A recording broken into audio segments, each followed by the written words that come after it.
There is hardly an animated series that can claim as many fans as Rick and Morty. The series, which has been running since 2013, has a total of 5 seasons comprising 51 episodes, and there's still no end in sight. So far though, there hasn't been a spin-off of the hit show, but that is about to change. As stated by The Hollywood Reporter, the US channel Adult Swim is said to have ordered a spin-off called Rick and Morty, the anime. Takashi Sano, who has already been involved in countless anime and manga productions, will be in charge of the new project. Both anime shorts Rick and Morty vs. Genocider and Summer Meets God, Rick Meets Evil, were also made under his direction. In terms of content, the planned series is not expected to stray too far from the original. Thus, there will still be plenty of multiverse adventures, just in a different style. Nonetheless, Takashi Sano emphasized that overall the upcoming series will stand on its own. Sadly, there is neither a release date available for Netflix nor any further information about the series, but as usual, we will keep you up to date.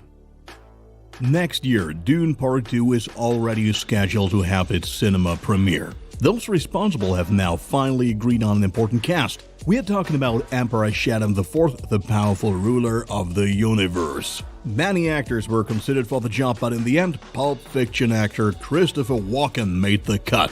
That 79-year-old American has played a long list of disturbing or bizarre characters, which is why his casting as Emperor Shaddam IV appears to be quite fitting. Other newcomers include Florence Pugh as Shaddam's daughter, Princess Irulan, and Austin Butler, who embodies the villain Phaedra the Harkonnen.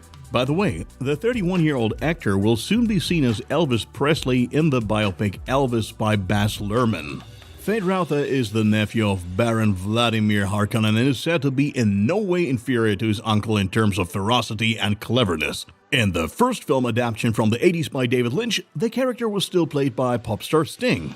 As with the first part of 2021, Denis Villeneuve will be directing the film. Many actors from the first movie will also be back, most notably, of course, Timothée Chalamet as Paul Atreides, Zendaya as Chani, and Rebecca Ferguson as Lady Jessica. We are eagerly awaiting further news and look forward to Dune Part 2, which is said to be released on October 20th, 2023. The civil court war between Amber Heard and Johnny Depp has been going on for a few weeks now, and it still seems as if there's no other topic for many film fans. Now, the 36-year-old Heard commented on her role in the upcoming Aquaman and the Lost Kingdom because it was cut down very much due to Johnny Depp's allegations. She said to have repeatedly received new and shorter versions of the script, and a crucial action scene was even entirely dropped from her part. Moreover, she stated she had to fight very hard for her role in 2018's Justice League, which was probably at the high point of her marital crisis with Johnny Depp. She also recently complained in court that many PR appearances and even her relationship with the L'Oreal company had been affected. Meanwhile, however, there is little sympathy for her even among movie fans who are not classic Johnny Depp groupies. After all, her ex-husband had to go through exactly the same thing, and it's unclear what will happen to the respective careers of the two. For Johnny Depp, though, a comeback to Pirates of the Caribbean does not seem ruled out, at least according to producer Jerry Bruckheimer. There are 2 screenplays for Part 6, one with Margot Robbie and one without her. While at present Depp is not part of either script, a decision on this is to be made in the future. A surprising statement from Bruckheimer. After all, a renewed partnership between Disney and Depp is considered to be as good as impossible. The Jack Sparrow actor only recently claimed that he would not return to the franchise at any price. Perhaps at Disney they're still waiting for the outcome of the trial. It remains to be seen whether they can and will try to change Depp's mind. Nevertheless, we shouldn't get our hopes up too high. One thing is at least in sight, and that is the end of the civil trial. This was originally scheduled to end on May 27th and is unlikely to take much longer. Surely a great day for YouTube recommendations, which are flooded with court case videos.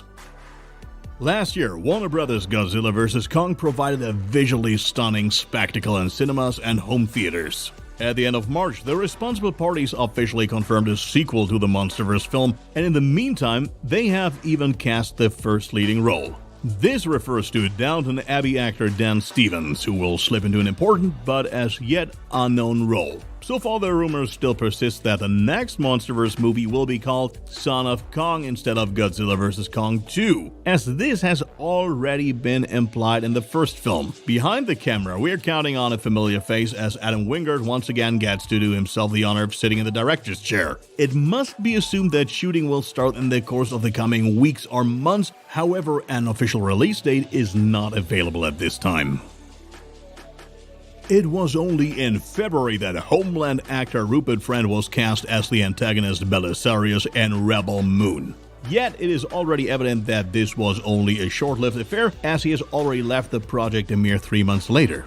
As Deadline reports, there were scheduling conflicts between different projects, which is why they now announced the signing of Deadpool actor Ed Skrein as a replacement. This announcement comes right on time since the shooting of Zack Snyder's Rebel Moon already began at the end of April. The plot is still largely kept under wraps. We only know that a peaceful colony on the outer edge of the galaxy is suddenly threatened by the tyrannical villain Belisarius. From now on, the colony's salvation is in Korra's hands as she recruits the most capable warriors on several neighboring planets. Further, her mysterious past is supposed to be of great importance, but that's all we know about the storyline so far. Up to now, quite a number of actors have been cast. Besides Sofia Boutella as Korra and Ed Skrein as Belisarius, the cast also features Ray Fisher as Bloodaxe and Jimon Honsu as General Titus. Also newly revealed has been the signing of 3 actors, namely The Last Man on Earth actress Cleopatra Coleman, Hawkeye actor Frey Fee, as well as Halloween actress Ryan Reese. We are excited to see director, screenwriter, and producer Zack Snyder bring the cast harmoniously in front of the camera. There is currently no release date for Rebel Moon, which will officially be available on Netflix.